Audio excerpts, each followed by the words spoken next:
Once upon a time, in the village of Umundu, there lived a woman called Madam Enyoma.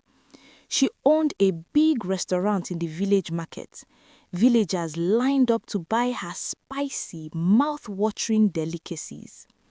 In that crowded market where voices rose like waves, Madam Chika was among the food vendors struggling to make a living. She sold agidi and pepper soup. While Madam Enyoma's store was crowded, she struggled to sell even one plate of her agidi and pepper soup. She watched with growing resentment as customers walked past her stand straight to Madam Enyoma's store. "But why does she sell all her food while I barely sell anything?"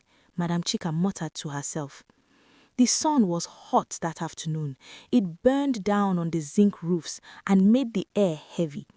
Sweat rolled down Madam Chika's face, but it was not only the heat that troubled her. It was the sound of laughter from Madam Inyoma's restaurant. It was the smell of fresh jollof rice, fried fish, and thick egusi soup drifting through the air. It was the sight of people smiling as they carried plates filled with food. Madam Chika looked at her pot of pepper soup. The steam rose slowly, but no one came close. Her agidi sat quietly in neat wraps of leaves, untouched. A fly landed on one of them. She quickly waved it away. "Come and buy hot pepper soup," she called out, forcing a smile. Her voice sounded small, weak, like it did not even believe itself. Across from her, Madam Inyoma stood tall behind her counter. She greeted every customer warmly. "My sister, you are welcome. My brother, sit down and eat well." Her laughter was loud and free. It filled the market. Madam Chika's chest tightened. It was not always like this. Years ago, when she first started selling, people used to gather around her stand. They praised her pepper soup. They said it had a taste that reminded them of their mother's cooking. She used to go home with an empty pot and a full purse. But now, things had changed. A young woman walked past Madam Chika's stand, paused for a second, then continued walking straight to Madam Inyoma's place. Madam Chika felt the sting like a slap. What does she put in her food? Is it magic? Is it charm? Her eyes narrowed.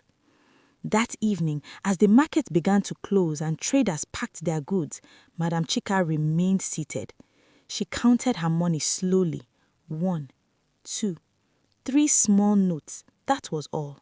From the other side, she could hear Madam Inyoma's workers laughing as they counted a thick bundle of cash. Madam Chika's hands shook. At home that night, she could not sleep. She lay on her mat staring at the ceiling. The moonlight slipped through the small window and rested on her worried face. "What am I doing wrong?" she asked the silence. Her mind began to wander. Dark thoughts crept in gently, like thieves in the night. The next morning, she arrived at the market earlier than usual. The air was still cool. The sky was soft and grey. She watched as Madam Inyoma's workers brought out bags of rice, baskets of fresh tomatoes, and large pieces of meat.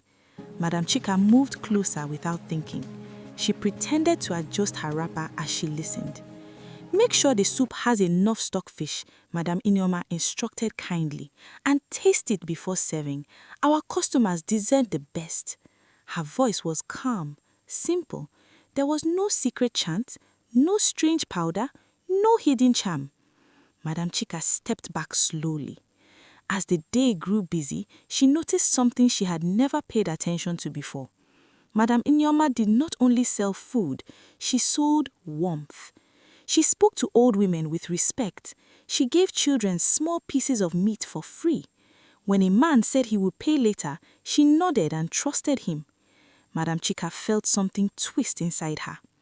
By midday, her stand was still empty. A little boy stopped in front of her pot. He looked hungry. "Auntie, how much is the pepper soup?" he asked softly. Madam Chika looked at him. His clothes were worn, his slippers were broken. She almost told him to go away, but something held her back. "It is 200 naira, she said. The boy searched his pocket and brought out only 100 naira. He looked up at her with shame. Madam Chika stared at the money. For a long moment, she said nothing. From across the market, she could hear Madam Enoma laughing again. The sound felt different today. Slowly, Madam Chika picked up a small bowl.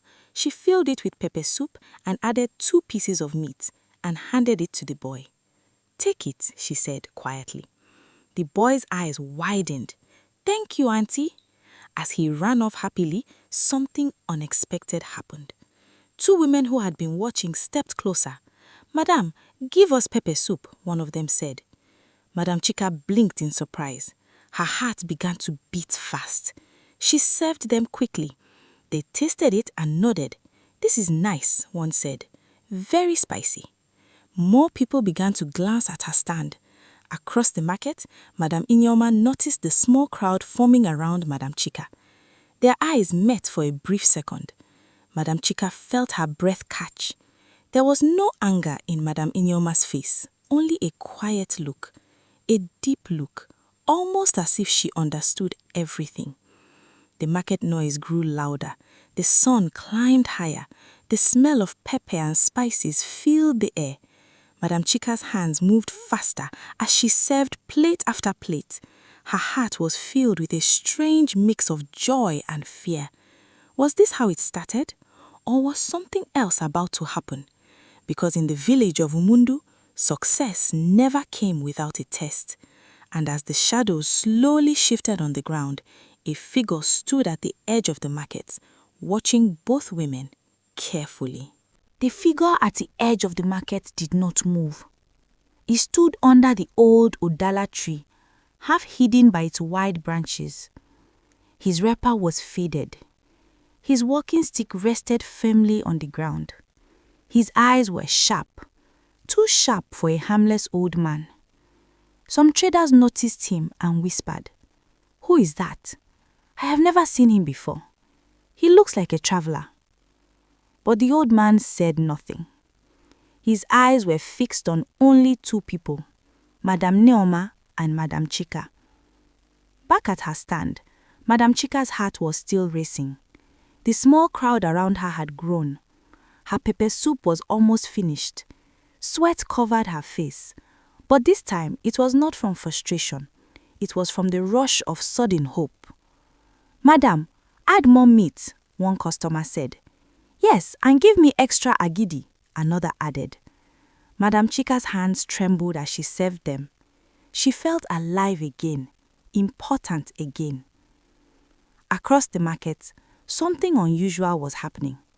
For the first time in a long while, Madam Neoma's restaurant was not completely full.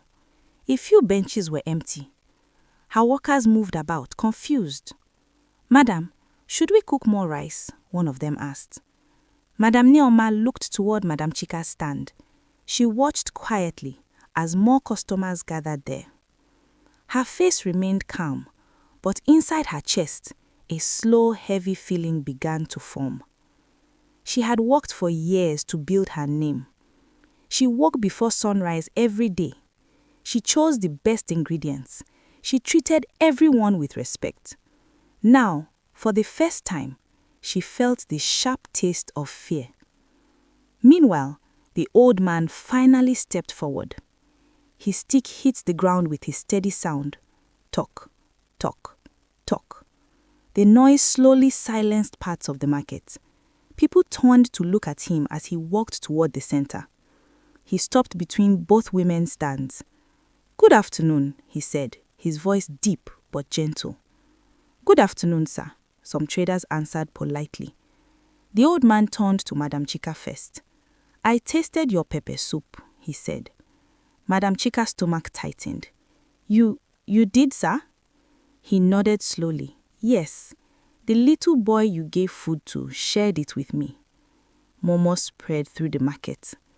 Madam Chika felt heat rise to her face. The old man continued, "Your soup carries pain, but also kindness." Those words confused everyone. Then he turned to Madam Neoma. "And yours," he said softly, "carries pride, but also consistency." The market became very quiet. Madam Neoma's fingers tightened around the edge of her table. "What do you mean, sir?" she asked carefully. The old man looked around at the villagers. "In every market, there comes a day when hearts are tested. Not cooking skills, not beauty, not wealth, but hearts." His eyes rested again on Madam Chika. "You were drowning in jealousy," he said plainly. Madam Chika's breath caught. She could not deny it. "You watched another woman's success and allowed bitterness to grow inside you. Bitterness spoils food faster than salt." Some people nodded quietly. Tears began to gather in Madam Chika's eyes. "But today," the old man continued, "you gave when you had little, and the market saw it." Then he faced Madam Neoma. "And you have done well for many years, but success can sometimes build a wall around the heart." Madam Neoma swallowed slowly. "When was the last time you noticed her struggle?" the old man asked gently. The question hung heavy in the air. Madam Neoma could not answer. She remembered when Madam Chika first arrived in the market years ago. They used to greet each other warmly.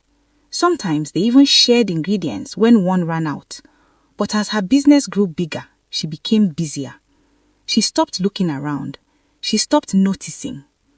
Silence wrapped around the market like thick smoke. The old man stepped back. "Competition is not evil," he said, "but hatred poisons both the winner and the loser." Madam Chika suddenly broke down in tears. "I was angry," she confessed. "I thought she used charms. I thought she stole my customers. She paused, ashamed. "I even thought of spoiling her name." Gasps filled the air. Madam Neoma's eyes widened. "But when that boy stood before me," Madam Chika continued, crying openly now, "I saw my own son in him, and I felt ashamed of myself." The market was no longer noisy. Even the wind seemed to pause. Madam Neoma slowly walked toward her. Every step felt heavy. When she reached Madam Chika's stand, they stood face to face. For a long moment, neither spoke. Then, Madam Neoma sighed. "You should have come to me," she said softly. "We could have talked." Madam Chika wiped her tears. "I thought you would laugh at me." "I would never," Madam Neoma replied. The old man watched them closely. But just as the air began to soften, a loud voice suddenly shouted from behind, "This is not finished." Everyone turned sharply. It was one of Madam Neoma's workers, a young man with anger burning in his eyes. "Since morning, our sales have dropped, and now people are praising her like she is better." His words cut through the fragile peace. The crowd shifted uncomfortably. Tension rose again. The old man tightened his grip on his stick, because what was about to happen next would decide more than just who sold the most food in Umundu. It would decide the kind of village they truly were. The young man stepped forward, his chest rising fast with anger. "She has been watching us for weeks," he shouted, "standing there, staring at our customers. Now, suddenly, people rush to her stand. Is that not suspicious?" The market began to murmur again. Madam Chika felt her knees grow weak. "I did nothing wrong," she said, her voice shaking. "I only cooked my food." But the young man was not calm. "You think we did not notice how you moved closer this morning, listening to what Madam Neoma was saying?" All eyes turned to her. The memory flashed in her mind. The early morning, the cool air, the sound of Madam Neoma giving instructions. Her lips parted, but no words came out. Madam Neoma raised her hand slightly. "Enough," she said firmly. But the young man continued, his voice louder now. "Our customers are confused. Some are saying her soup tastes better today. What did she add? What changed?" The crowd shifted uneasily. Suspicion is like dry grass. It catches fire quickly. Madam Chika's heart pounded in her ears. "I added nothing," she whispered. "Nothing but what I always use." The old man tapped his stick on the ground again. "Talk." The sound silenced the market once more. "Young man," he said calmly, "anger speaks faster than truth." The worker looked at him with frustration. "But our sales are not stolen," the old man interrupted gently. "Customers are not goats to be dragged by rope. They choose where they feel seen." Those words settled heavily in the air. Madame Neoma looked at her worker, then at the small empty benches in her restaurant. She felt a deep discomfort in her chest. Not jealousy, not exactly. Something else. Fear of losing what she built, but also something close to shame. She stepped forward and stood beside Madame Chika. If her food is good, people will buy. If ours is good, they will stay. Her worker stared at her in disbelief. "Madame?" But before anyone could speak again, a woman in the crowd suddenly cried out, "Wait!" She held up her bowl of pepper soup from Madame Chika's stand. "There is something inside this." The entire market froze. Madame Chika felt her blood turn cold. Her hands began to tremble. What do you mean?" she asked.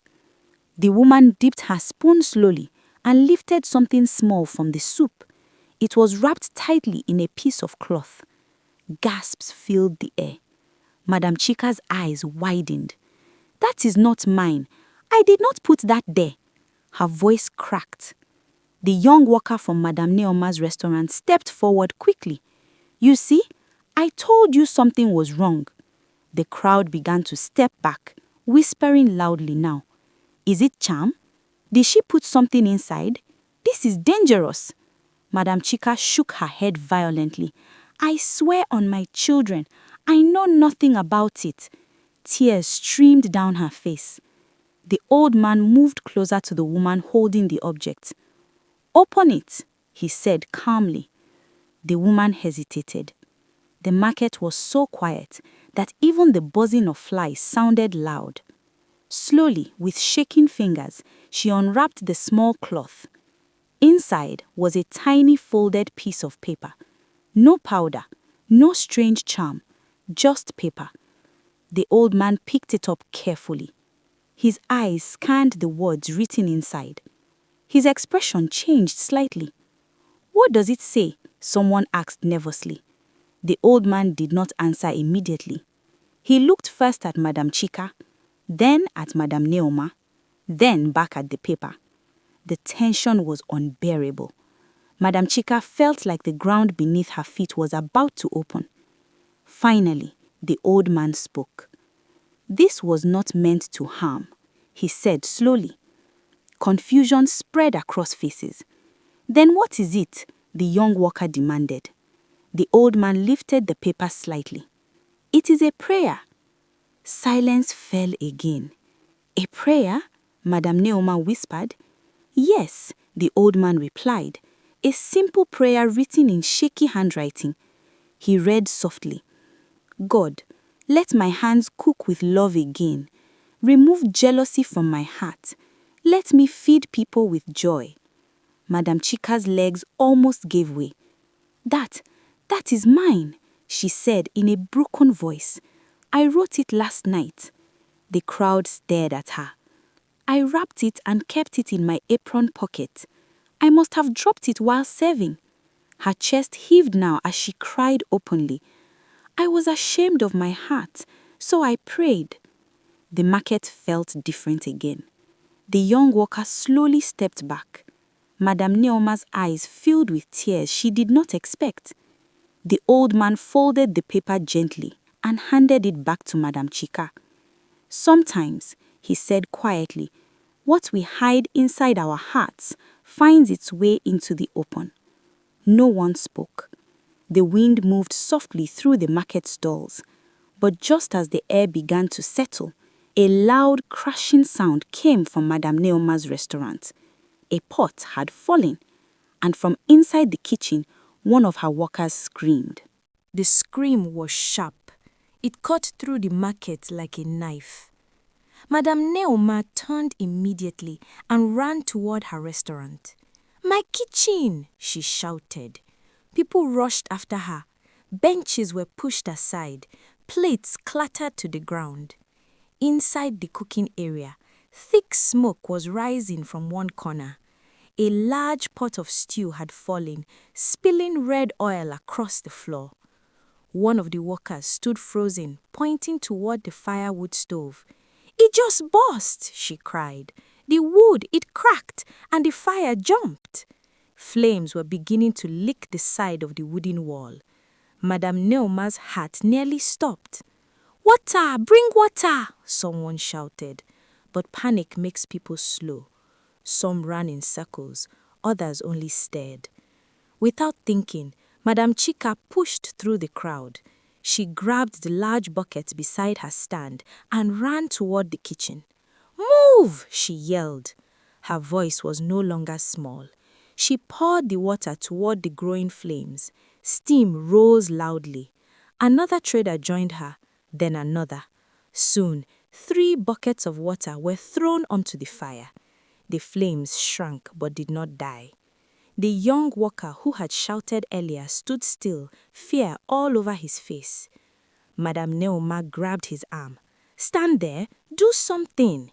That snapped him back to himself. He rushed to carry more water. The old man walked slowly into the restaurant, watching everything carefully. Madame Chika's wrapper was soaked. Her hands were shaking. Smoke stung her eyes, but she did not stop. She poured another bucket. Finally, after what felt like forever, the fire gave up. Only smoke remained. The wooden wall was blackened. The floor was messy with stew and water mixed together. Silence fell again. Madame Neoma looked around her kitchen. The damage was not small. The pot of stew meant for evening customers was gone. The firewood was soaked. The stove was broken. Her workers stood helpless. Then, something unexpected happened. Madame Chika stepped forward slowly. "My firewood is still dry," she said quietly. "You can use my stove." The workers looked shocked. Even Madame Neoma stared at her in disbelief. "You would do that?" she asked. Madame Chika swallowed. "If your customers go hungry, the market suffers." The old man smiled faintly. The young worker who had accused her earlier stepped forward slowly. His voice was no longer loud. "Madame, I am sorry," he said to Madame Chika. Madame Chika looked at him. For a second, her old pride almost returned, but she pushed it down. "It is easy to speak when afraid," she said softly. The air felt lighter. But just as hope began to settle, one of the traders from the far end of the market rushed in, breathing heavily. "There is news!" he shouted. Everyone turned. "What news?" someone asked. He pointed toward the entrance of the market. "The village head is coming." A wave of tension swept through the traders. "The village head?" Madame Neoma whispered. "Yes," the trader replied, "and he does not look happy." In Umundu, the arrival of the village head during market hours was never small news. He only came when there was serious trouble. Slowly, through the entrance of the market, the tall figure of the village head appeared, walking with 2 elders beside him. His face was hard, his steps were slow and heavy, and his eyes were fixed directly on the blackened wall of Madame Neoma's restaurant. The entire market fell silent as the village head stepped forward. His red cap sat firmly on his head. His staff touched the ground with slow authority. The 2 elders beside him looked serious, their faces tight like drums pulled too hard. Madame Neoma's heart pounded. Madame Chika felt her stomach twist again. The village head stopped in front of the burnt wall. He looked at the black smoke stains. He looked at the wet ground. Then he lifted his eyes and scanned the crowd. "Who will explain this?" he asked calmly. His calmness was more frightening than shouting. No one spoke at first. The young worker swallowed hard but kept quiet. Finally, Madame Neoma stepped forward. "My lord," she began respectfully, bowing her head slightly. "There was a small fire in my kitchen. It has been put out." "A small fire?" one of the elders repeated, glancing at the damage. Yes, she replied, no one was hurt. The village head's eyes shifted to Madam Chika. Her wrapper was still wet, her hand still red. And you? He asked. Madam Chika's voice trembled at first, but she forced herself to stand straight. We all worked together to stop it before it spread. The village head studied her for a long moment. I heard, he said slowly, that before this fire, there was tension in this market. Murmurs rose again. The young trader who brought the news looked uncomfortable. The old man with the walking stick stepped forward quietly. There was tension, he said, but he did not win. The village head looked at him carefully, as if trying to recognize him. The old man continued. Today, jealousy was exposed, pride was tested, and when fire came, unity answered. His words carried weight. The elders exchanged glances. The village head turned to the crowd. Is this true? He asked. One woman stepped forward. It is true, my lord. Madam Neoma gave food to a hungry child. People saw her kindness. Another trader added, and when the fire started, she ran first with water. Even the young worker who had accused her wrongly bowed his head and spoke. I accused her wrongly, he admitted, but she still helped us. The market waited. The village head looked from one face to another. He saw shame, he saw relief. He saw something new growing in that space where suspicion had stood. Finally, he spoke. This market feeds our village, he said firmly. If rivalry turns into hatred, it will poison everyone. He pointed his staff gently toward both women. You two are leaders here. People watch you. If you fight, the market will divide. If you unite, the market will prosper. Madam Neoma's heart, tears burned behind her eyes. Madam Chika lowered her head humbly. The village head took a slow breath. As for the fire, he continued, it is a warning. Let it remind you that what burns one store can quickly burn the whole market. The air was heavy with meaning. Then something unexpected happened. Madam Neoma turned to the crowd and raised her voice. Today, I will not cook alone, she announced. My kitchen is damaged, but Madam Chika has offered her stove. She looked at Madam Chika, her eyes soft. If she agrees, we will cook together for the rest of today. Gasps of surprise spread everywhere. Madam Chika's heart skipped. Cook together. For years, they stood across from each other like silent competitors. Now this. The old man smiled faintly. Madam Chika hesitated only for a second. Then she nodded. Yes, she said quietly, we will cook together. The crowd broke into murmurs of approval. The village head's hard expression softened just a little. Good, he said. Let today mark a new beginning. Soon, something beautiful began to unfold. Workers from both sides carried ingredients to one place. Rice was washed together. Pepper was ground together. Laughter slowly returned, but this time around, it sounded different. It sounded shared. Madam Neoma tasted the pepper soup from Madam Chika's pot. It is rich, she admitted. Madam Chika tasted the stew from Madam Neoma's recipe. It is balanced, she replied. They looked at each other, not as enemies, but as women who had both struggled, both feared, both learnt. The old man watched quietly from under the udala tree. As the sun began to lower in the sky, customers filled the market again. But now they did not choose sides. They sat together. They ate food prepared by both hands. The smoke that rose into the evening sky no longer carried tension. It carried peace. Before leaving, The village head turned one last time. "Remember," he said, "a market grows not by pulling others down, but by lifting one another." When the day finally ended, both women were tired, but their hearts were lighter than they had been in years. Madam Neoma looked at Madam Chika and said softly, "Tomorrow we start fresh." Madam Chika smiled. "Tomorrow we cook with clean hearts."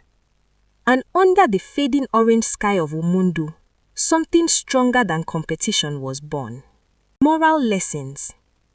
Jealousy can destroy what hard work builds, but kindness can restore what pride breaks. Success is not a reason to look down on others. It is a chance to lift them up. When trouble comes, unity is stronger than rivalry. A good heart will always shine brighter than suspicion. In every community, peace and cooperation bring greater prosperity than competition filled with hate.